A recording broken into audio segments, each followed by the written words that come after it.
Once upon a time, in the late 17th century, there lived a man whose dreams stretched as far as the horizon. This man was Peter the First of Russia, better known as Peter the Great. His ambitions were as vast as the lands he ruled, but there was one thing he desired above all else: access to the Baltic Sea. You see, during those days, the Baltic Sea was under the firm grip of Sweden. With its lucrative trade routes and bustling ports, Sweden held a position of power coveted by many. But for Peter, this was more than just a matter of trade. It was about unlocking Russia's potential and securing its place among the great powers of Europe. For centuries, Russia and Sweden had been locked in a bitter struggle over the control of Finnish lands along the coast. When Ivan the Terrible ruled Russia, Sweden seized control of key territories, cutting off Russia from the sea.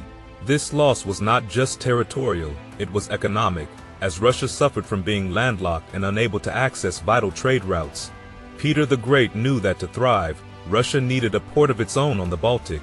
So, with determination burning in his heart, he set his sights on achieving this seemingly impossible dream. In 1697, Peter embarked on a journey known as the Grand Embassy, a diplomatic mission to Western Europe. During his visit to the town of Riga, the capital of Latvia, Peter's request to view the fortifications was denied by the governor. This slight stung deeply, and Peter vowed to one day claim Riga for himself. But Peter's ambitions did not stop there. In 1698, he met with Augustus, the Elector of Saxony and King of Poland. Augustus, sensing an opportunity for mutual gain, proposed an alliance. He asked Peter to support him if the Poles turned against him, promising in return to help Peter capture Riga. Though this agreement was never formalized, the bond between Peter and Augustus ran deep. Peter saw in Augustus a kindred spirit, a fellow ruler with grand visions for the future. As Peter the Great plotted his grand ambitions, a formidable adversary loomed on the horizon: Sweden, a juggernaut of power in Europe. Led by the young and audacious King Charles XII, Sweden held sway over vast territories and lucrative trade routes. Charles XII ascended to the throne at a tender age, inheriting an empire that stretched from Estonia to Scandinavia, with control over Finland and the Baltic Islands. Under his rule, Sweden flourished, its army feared and respected throughout Europe. But amidst this backdrop of Swedish might, there emerged a figure of dissent: Johann Potkul, a Livonian noble with fire in his veins and rebellion in his heart. Livonia, nestled in modern-day Estonia, had fallen under Swedish dominion, much to Potkul's dismay. During the reign of Charles XI, Potkul had dared to challenge the king's absolute power, only to find himself condemned for treason. Fleeing the clutches of Swedish justice, Potkul wandered Europe, nursing dreams of liberation for his homeland. His journey led him to the court of Augustus, the Elector of Saxony and King of Poland, where he found a willing ally. Together, they forged an anti-Swedish alliance, with promises of support from Denmark and ambitions to rally Russia to their cause. As Potkul and Augustus's emissary, General George von Carlowitz, journeyed to Moscow to seek an audience with Peter the Great, a delicate dance of diplomacy unfolded. Peter, ever the cunning strategist, entertained both Swedish and Polish envoys, all while secretly plotting his own path. Behind closed doors, Peter penned letters of peace to King Charles XII, while simultaneously sealing a pact with Augustus to wage war against Sweden. Peter the Great tirelessly prepared his army for the impending conflict. Aware of the need for a formidable force to face the seasoned Swedish troops, Peter issued decrees calling upon all able-bodied men to join the ranks of Russia's military machine. Freedmen were enticed with promises of pay and provisions, while landowners were compelled to provide serfs for the cause. Monasteries, too, were called upon to contribute recruits to bolster the army's ranks. Within months, Peter had transformed his forces into a formidable array of 35 regiments, outfitted in dark green coats and armed with bayonets and muskets. Yet, as Peter diligently readied his troops, his newfound allies, spurred by their own ambitions, launched attacks on Sweden without his consent. Augustus's troops marched on Livonia and Riga, while Frederick IV of Denmark besieged the town of Tanning. Frustrated by their impulsive actions, Peter watched as his plans unraveled before his eyes. In a bid to salvage diplomatic relations, Peter dispatched envoys to Sweden, extending an olive branch in the hopes of averting conflict. Promises were made and assurances given, as Peter sought to maintain a semblance of peace while biding his time. Months dragged on, marked by diplomatic maneuvering and uneasy alliances, until finally, in August of 1700, the stage was set for war. With the peace treaty with the Ottoman Empire secured, Russia formally declared war on Sweden, setting the wheels of fate into motion. The first battleground would be Narva, a strategic city perched on the banks of the river Narva. Despite warnings from his allies, Peter resolved to seize Narva, viewing it as a crucial stepping stone to maritime dominance.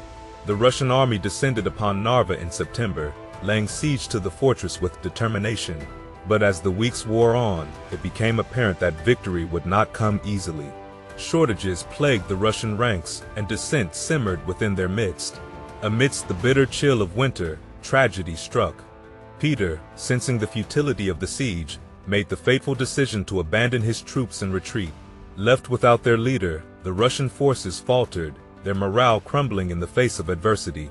Seizing the opportunity, King Charles XII of Sweden launched a daring assault on Narva. Against all odds, his outnumbered troops emerged victorious, routing the Russian army and inflicting heavy losses. As news of the defeat reached Peter, he issued orders for the surviving troops to retreat to Novgorod, haunted by the specter of failure. Across Europe, the name of Charles XII rang out in praise, while Peter the Great was left to bear the sting of defeat. Yet, in the depths of his soul, a fire burned bright, a determination to rise again and reclaim what was lost. Undeterred by the setback at Narva, Peter the Great remained steadfast in his resolve to secure Russia's place among the great powers of Europe. If anything, the defeat only served to fuel his determination, driving him to redouble his efforts in the face of adversity. With the specter of Charles XII's advance looming over the horizon, Peter set about fortifying his defenses and rebuilding his shattered army. Scattered troops were rallied, numbering over 34,000 strong, while fortifications were bolstered and new weapons amassed. In the year 1701, Peter convened with Augustus, forging an alliance that would reshape the course of the war. Both leaders pledged to stand united against the Swedish onslaught, vowing not to withdraw without each other's consent. Their strategic vision divided the battleground, with Poland focusing on Livonia and Estonia, while Russia turned its gaze towards Karelia and Ingria. Under the command of the esteemed nobleman Boris Sheremetev, Russia embarked on a series of bold campaigns that would tip the scales of war in their favor. As Charles XII directed his energies towards defeating Augustus, Russia seized the opportunity to strike. In a stunning display of military prowess, Russia secured its first victory at Eresfur in eastern Livonia, decimating the Swedish forces and celebrating with grand banquets and fireworks in Moscow. Emboldened by their success, Sheremetev's forces clashed with the Swedish colonel Womar Anton von Schlippenbach at Hummelshov, leaving Livonia virtually defenseless in their wake. As the tides of war shifted, Peter set his sights on the sea, commissioning a fleet of small boats to challenge the Swedish Navy's dominance. These nimble vessels, built on Lake Ladoga, launched daring assaults that forced the Swedish forces to retreat, paving the way for Russian control of key waterways. In a bold stroke, Russia laid siege to Noteborg Fortress, a strategic stronghold controlling vital trade routes in the Baltic. For 10 days, Russian mortars pounded the fortress until its defenders surrendered, marking a significant victory for Peter's burgeoning empire. As Noteborg fell into Russian hands, triumph echoed through the streets of Moscow, heralding a new chapter in the Great Northern War. With each victory, Peter the Great's vision for Russia's future grew ever clearer, driving him relentlessly forward in pursuit of glory and conquest. With the taste of victory fresh on his lips, Peter the Great set his sights on a grander ambition, establishing a Russian coastline across the Baltic. In the year 1703, with 20,000 soldiers at his command, Peter embarked on a daring march towards the sea. As the Russian forces advanced, Peter himself led an entourage of boats along the Narva River, eager to witness the fulfillment of his dreams. Upon reaching a small Swedish settlement, they swiftly seized control, laying claim to territory that had long been denied to Russia. But amidst the jubilation of conquest, whispers reached the Russian camp of an impending threat, a Swedish fleet sailing towards them. Unfazed, Peter devised a cunning stratagem, luring the enemy into a deadly trap amidst the marshes of the Narva. The ensuing ambush was a resounding success, as the Swedish fleet fell into disarray, shattered by the Russian onslaught. For Peter, this victory was more than just a triumph on the battlefield. It was the realization of his grand vision, granting Russia access to the Baltic Sea and securing territory along the Narva River. Emboldened by his success, Peter set about the monumental task of building a great city on the banks of the Narva, a city that would stand as a testament to Russia's newfound maritime power. Thus, Petersburg was born, a symbol of Russian ambition and resilience. But the march of conquest did not end there. In 1704, Peter directed Sheremetev to capture the fortress town of Dorpat, a strategic stronghold in modern-day Estonia. Despite the challenges they faced, the Russian forces prevailed, laying Dorpat to waste and further expanding Russia's dominion. Yet, the specter of Narva still loomed large in Peter's mind, a bitter memory of past defeat. In a relentless pursuit of vengeance, the Russians laid siege to Narva once more, unleashing their fury upon the city. Amidst the chaos of battle, Peter's orders for a ceasefire fell on deaf ears, as bloodshed ensued in the streets. But it was the Battle of Poltava in 1709 that would truly define the course of the war. With Charles XII's confidence waning and Peter's determination unyielding, the two titans clashed in a showdown of epic proportions. As the Russian forces rallied under Peter's command, they faced down the Swedish onslaught with unwavering resolve. In the heat of battle, Peter himself led the charge, inspiring his men with acts of bravery and valor. Though Charles XII fought valiantly, his once mighty army crumbled before the might of Russia's superior forces. In the aftermath of the battle, the remaining Swedish soldiers were taken prisoner, marking the end of an era and the dawn of a new chapter in Russian history. As the dust settled on the battlefield of Poltava, the Great Northern War entered its final chapter, marked by negotiations and diplomatic maneuvering. From 1718 to 1721, efforts to broker peace between Russia and Sweden were met with challenges and complications, exacerbated by the death of Charles XII in 1718. In the midst of these tumultuous times, the new Swedish queen, Ulrika Eleonora, stood firm against Russia's terms for peace. Meanwhile, George I of Great Britain, with his anti-Russian policy, sought to compel Russia to return its conquered lands to Sweden. Amidst the political wrangling, the Treaty of Nystad emerged as a beacon of hope, finally signed on August 30, 1721.